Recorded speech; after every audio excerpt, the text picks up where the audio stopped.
Is it dark enough for you? I think I stuttered a lot in the last video. Uh, Probably shouldn't have uploaded that one, but I wasn't gonna do it again. Um, it's pretty hot that day. Is anybody wondering? I had access to AC, but I chose not to use it. Um, have this theory that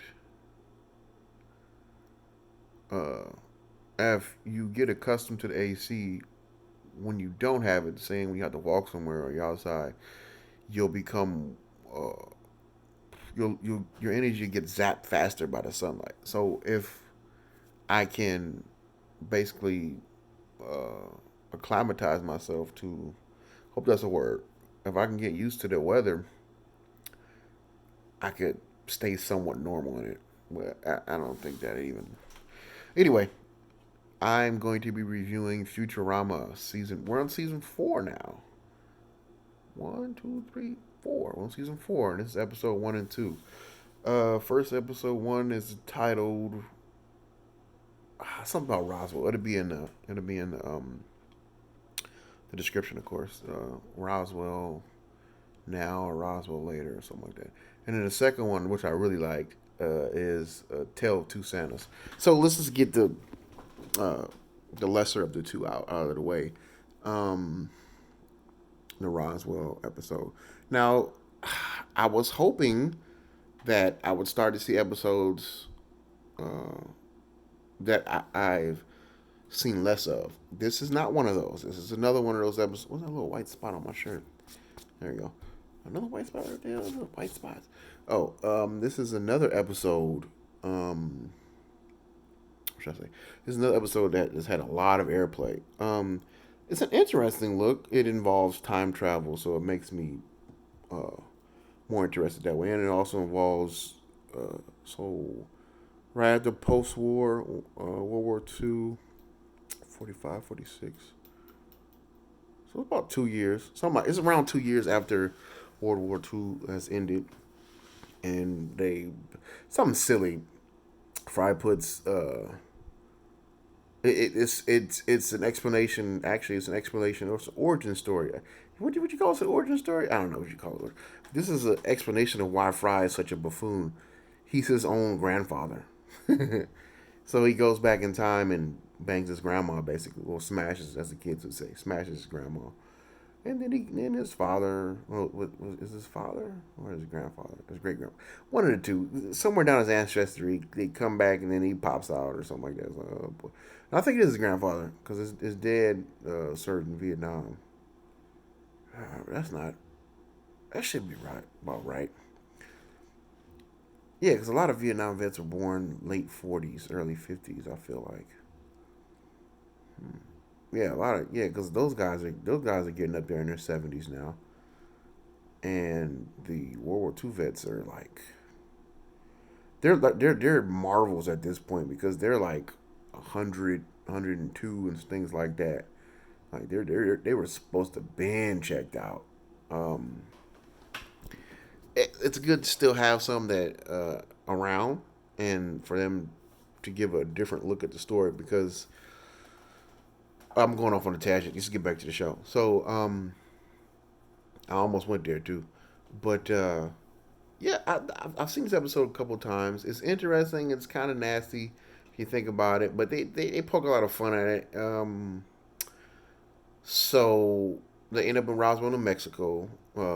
In order, Fry thinks he's saving his. I wouldn't say that. Fry thinks he's saving his grandfather by putting him in different places, but he's actually putting him in more danger, in which it ultimately leads up into him dying because they test a nuclear bomb and the house. Uh, was it implodes? It's not implode. The house gets taken out by the shockwave created by this explosion.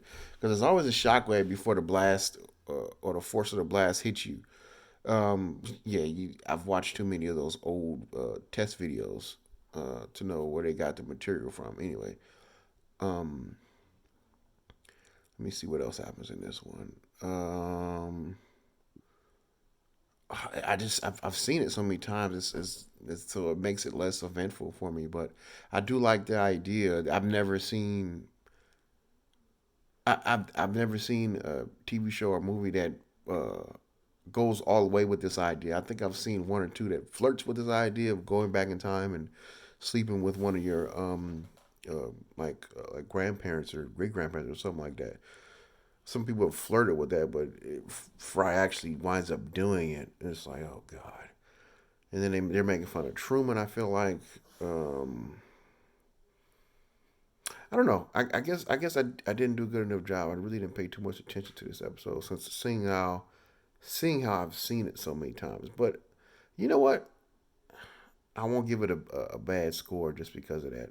It's actually deserves more credit than that because it's a good episode. I've just seen it a couple of times. Oh, it involves the whole cast. So there's Leela, Fry, Bender, Zoidberg. Zoidberg gets caught by the officials and is dissected, which is uh, has its own bit of humor to it. Um, Trying to think what else. Amy's in this one. Oh no, no Hermes though. No Hermes. These are some of the characters if you're not familiar with this series.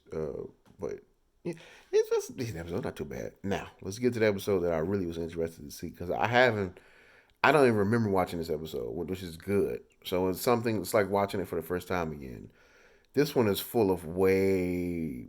It's full of a lot of good stuff. So uh, it's been established in the earlier episode that Santa Claus is now considered bad in this time period because they've made Santa into a robot. But one of the biggest fears of humans is if uh, we are if we get to a point where we can create robots.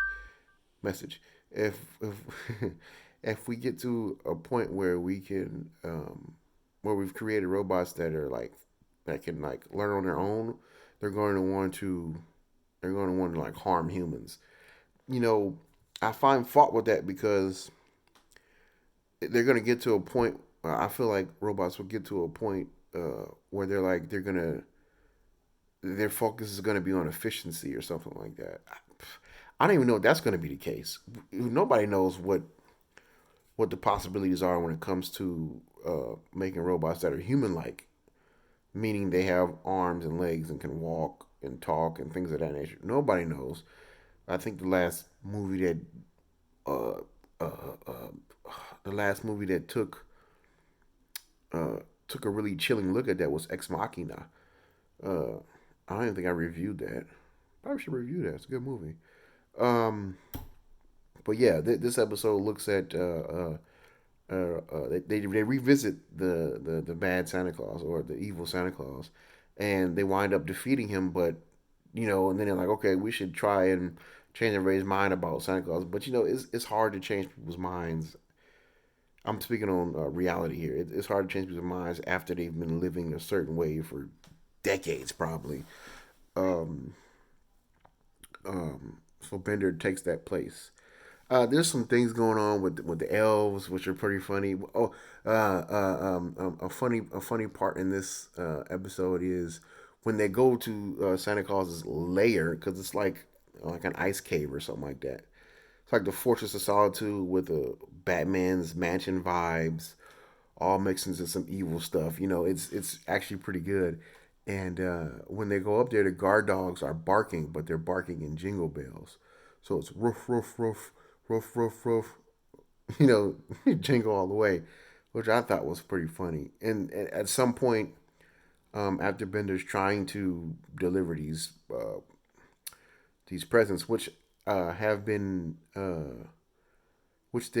make a point to say have been made shoddily, which is like a dig at America's dependence on exporting labor to other countries. I guess that's what that is. See, that's what I'm saying. This show, they make entertaining content. They make entertaining shows, but they also sometimes will throw in some stuff to make you think, which is one of his strong points. And I can't say enough how much That's what really draws me into the series and leads me to believe it's one of the best animated series ever created. Oh yeah, but anyway, Bender winds up getting arrested, and then they're trying to execute him. But as he's walking down the road, they're like, it's a line. It's a scene from Green Mile, another movie. He's like a dead man walking or something on the Green Mile, something like that, which is actually pretty sad. This one is what is it? What was he saying? Deactivate a robot walking down the green, something like that. They were saying something like that, but when they were walking, he's like, "Hey Santa," like one of the inmates, like, "Hey Santa, when you see the robot devil, tell him I'm coming for him." But the robot devil's in the next cell, and he's like, "Hey," and Bender tries to tell the robot devil, "It's like I heard him." You gotta watch it. This I probably just messed that up, but it's so funny. I grade this one pretty high because it's like the first time I've watched it in a while, so it's like it's brand new. So no promises. But gonna try to squeeze a movie review in.